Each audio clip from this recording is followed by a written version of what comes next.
Assalamualaikum warahmatullahi wabarakatuh. Apa kabar sahabat beriman? Selamat datang di Calm Channel.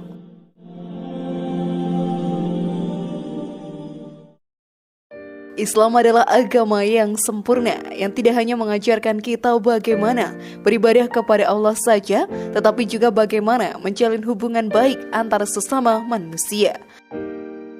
Namun seperti yang kita ketahui sekarang ini, banyak yang memfitnah Islam sebagai agama teroris. Tahukah kalian sahabat beriman, dari manakah asal mula fitnah itu terjadi?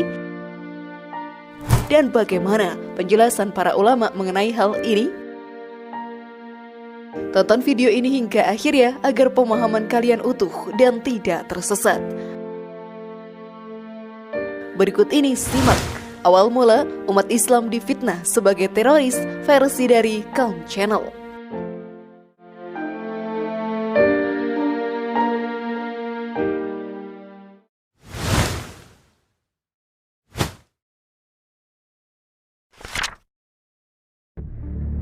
Awal mula Islam difitnah sebagai teroris.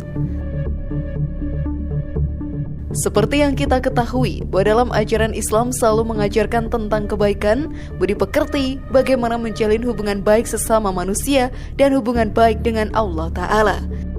Tidak ada ajaran Islam yang mengarah pada kekerasan sedikit pun.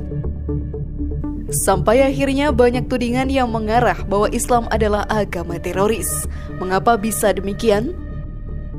Dalam ceramahnya, Ustadz Rahmat Baikuni menjelaskan, semua berawal dari peristiwa 11 September 20 tahun yang lalu. Dunia dikejutkan dengan peristiwa memilukan yang diduga akibat serangan teroris yang menghancurkan Menara Kembar World Trade Center atau WTC di New York.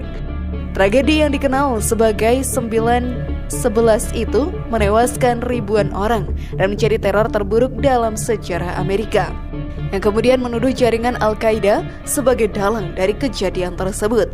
Sejak saat itulah Islam menjadi sorotan dan intimidasi hampir di seluruh dunia. Menurut Ustadz Rahmat Baikuni menjelaskan, peristiwa ini adalah bentuk kekhawatiran bangsa Amerika yang tidak memiliki cukup persediaan minyak di negaranya, sehingga peristiwa ini sebagai sarana untuk menciptakan propaganda atau fitnah kepada kelompok Al-Qaeda yang saat itu berkuasa di Timur Tengah. Perginya atau hilangnya kelompok Al-Qaeda inilah yang membuat Amerika mampu menduduki negara Timur Tengah dan menguasai hasil minyak mereka. Namun sebelum video ini semakin berlanjut, klik dulu tombol loncengnya supaya kita tetap bertebar syiar melalui channel ini. Mari berbagi pengetahuan dan ilmu yang bermanfaat. Amin ya robbal alamin.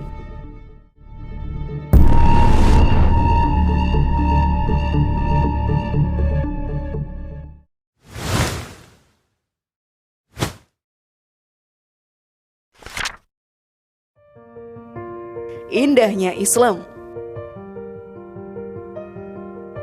Islam merupakan agama universal yang diturunkan untuk umat manusia. Allah Ta'ala memilih seorang Rasul Muhammad SAW yang berasal dari kalangan manusia, sehingga ajaran yang dibawanya pun adalah ajaran yang cocok dan sesuai dengan fitrah manusia. Buktinya, kita bisa mendapati dalam sebuah hadis yang masyhur, ada beberapa orang yang datang kepada Rasulullah SAW untuk bersaksi atas dedikasi dirinya dalam ibadah kepada Allah Ta'ala. Namun Nabi tidak mengizinkannya. Dari Anas bin Malik radhiyallahu anhu, beliau berkata bahwa ada 3 kelompok yang mendatangi rumah istri-istri Nabi SAW guna bertanya tentang bagaimana ibadahnya Nabi SAW. Ketika mereka dikabari tentang bagaimana ibadahnya Nabi, mereka merasa malu. Sampai akhirnya mereka berkata bahwa mereka akan ibadah terus-menerus, sholat malam tanpa tidur, berpuasa setiap hari dan tidak menikah selamanya.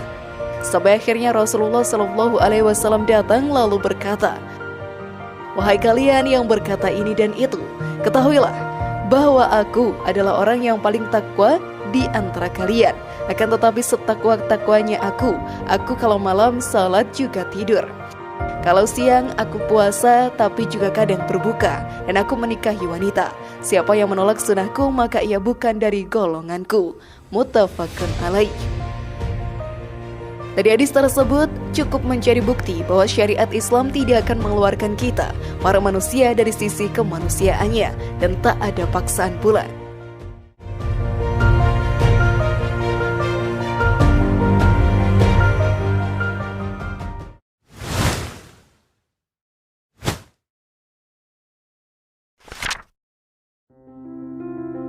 Agama Islam sebagai rahmatan lil alamin.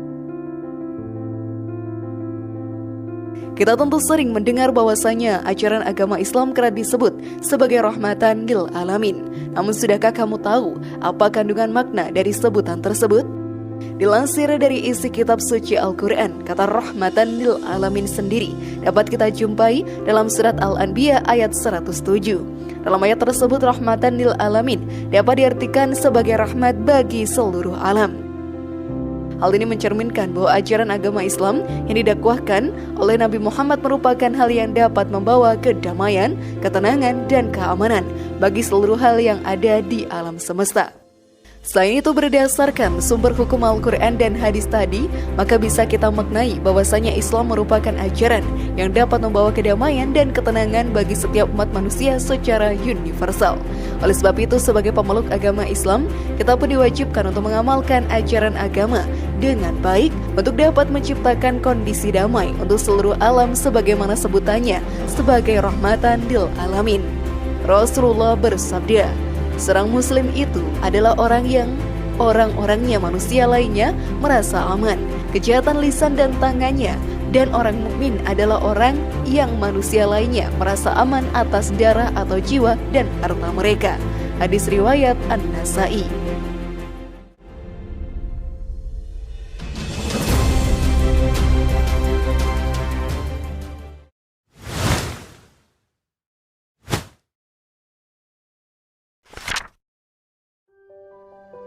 Meladani sifat rahmat Rasulullah. Fakta kekerasan yang terjadi akhir-akhir ini menggambarkan adanya problem mendasar dalam kehidupan manusia, yaitu manusia adalah pelaku tindak kekerasan yang melakukan tindakannya dengan cara mencari legitimasi dari ajaran agama, budaya, maupun tata nilai, norma, dan aturan yang cenderung rasionalisasi pembenaran tindakannya. Tulisan ini sahabat beriman berusaha mencari solusi untuk mengatasi tindak kekerasan dengan cara meneladani salah satu sifat dan kepribadian Rasulullah Shallallahu Alaihi Wasallam. Diriwayatkan dari Abu Hurairah radhiyallahu anhu, Rasulullah bersabda, "Berdoalah untuk keburukan orang-orang musyrik." Beliau menjawab, "Saya diutus tidak untuk menjadi pelaknat, saya diutus hanyalah untuk menjadi rahmat." Hadis riwayat Muslim.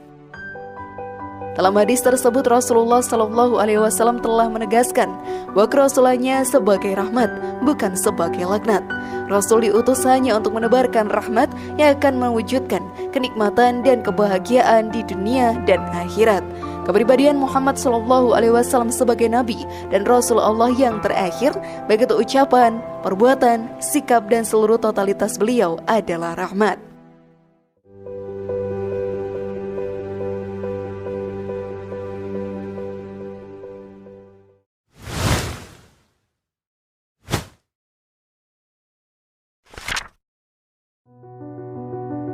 Jihad tidak selalu berarti perang. Jihad boleh jadi diartikan perang, namun konteksnya selalu berbeda. Perang dalam hal ini bisa bermakna memerangi kebodohan, penyakit, kemiskinan, ketertinggalan, kezaliman para penguasa, ketidakadilan, dan sebagainya. Oleh karenanya, jihad mestinya dilakukan pada setiap saat. Misalnya jihad dalam bidang politik, ekonomi, pendidikan, kesehatan, sosial, dan budaya, agar kualitas kehidupan umat Islam akan terpelihara, yang pada akhirnya mewujudkan kemajuan, keharmonisan, kesejahteraan, dan kebahagiaan baik di dunia maupun di akhirat. Selain itu, jihad bisa dilakukan dalam hal ibadah. Dari Aisyah Ummul Mukminin radhiyallahu anha berkata, "Wahai Rasul, apakah kami tidak boleh ikut berperang dan berjihad bersama kalian?" Maka beliau menjawab, "Akan tetapi buat kalian jihad yang paling baik dan yang paling sempurna adalah haji, yaitu haji mabrur."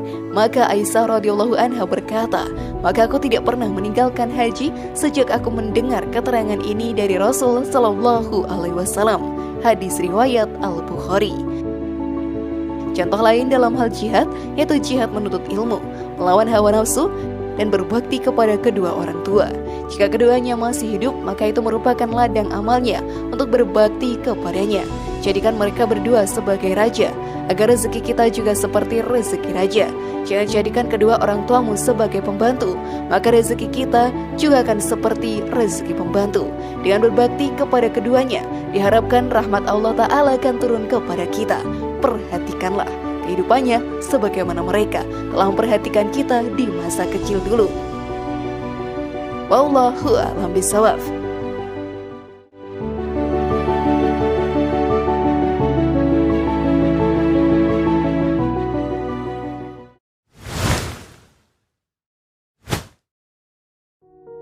Bagaimana sahabat beriman? Masihkah ragu bahwa Islam bukan agama teroris? Semoga informasi tadi bermanfaat ya dan buat kita berpikir lebih bijak. Mari bangun kaum channel ini dengan cara klik tombol subscribe, like, share, dan aktifkan tombol loncengnya. Wassalamualaikum warahmatullahi wabarakatuh. Dan jangan lupa tonton video yang lainnya.